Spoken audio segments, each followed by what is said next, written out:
Recorded Books and One Click Digital present Sister Betty Says I Do by Pat Georgia Walker. Narrated by Lizan Mitchell. Prologue. A year ago. Sister Betty.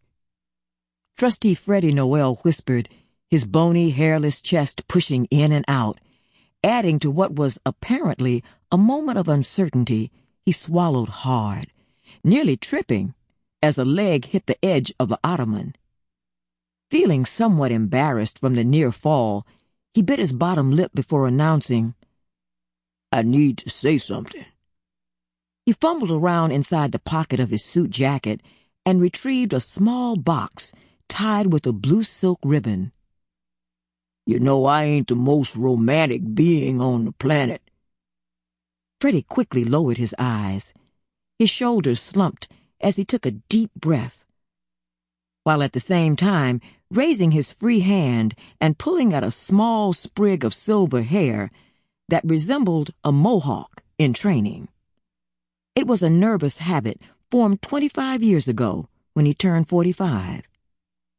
His cheeks, turning almost a bright red, contrasting sharply with his lemon-yellow complexion, slowly began shrinking, freeing the air seconds ago trapped inside his lungs. Now, with the untied box in hand, Freddie's fragile body knelt at Sister Betty's feet. He slowly raised his head. His tired and now tearing brown eyes, embedded in deep sockets, began darting between the open box and the huge 14-carat, pear-shaped diamond ring he now held between two trembling fingers.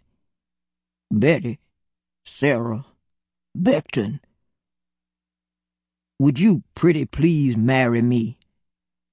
Sister Betty, almost a foot shorter than Freddie, could feel a hot sensation flooding throughout her small, brown-skinned body. She felt as though she'd suddenly turned into the head of a lit match. If that was the case, then her sudden rush of tears would quickly douse its flame. Yes, she replied, smiling, then giggling like a child who received what she'd always wanted on Christmas morning. She allowed him to slip the diamond engagement ring upon her finger. And just as the man kneeling before her had done moments ago, she quickly took a deep breath, struggling to form the words through her smile. Finally, she added, yes, Freddie, I will marry you. That was late spring of 2010. It was a first for them in marriage, and as far as carnal matters went, perhaps for Freddie more so than for Betty. She'd lain with the young man once in her youth, an ill-advised sexual act committed inside her parents' South Carolina barn that ultimately produced a stillborn son. Freddie, on the other hand, had had several missteps, which had caused most women seeking fulfillment to shun him. He ultimately learned to do without the pleasure of a woman. They were overjoyed now, having lived into their twilight years to finally jump the broom. Their future looked so bright, they'd begun wearing sunglasses every day. Honey bee, what do you think about honeymooning in Aruba?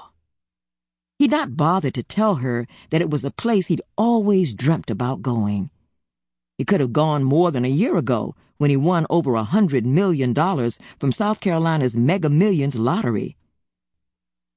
Instead of traveling and living the high life, he'd given most of it to the beloved Crossing Over Sanctuary Church, where he and Sister Betty attended, because it was in deep financial trouble.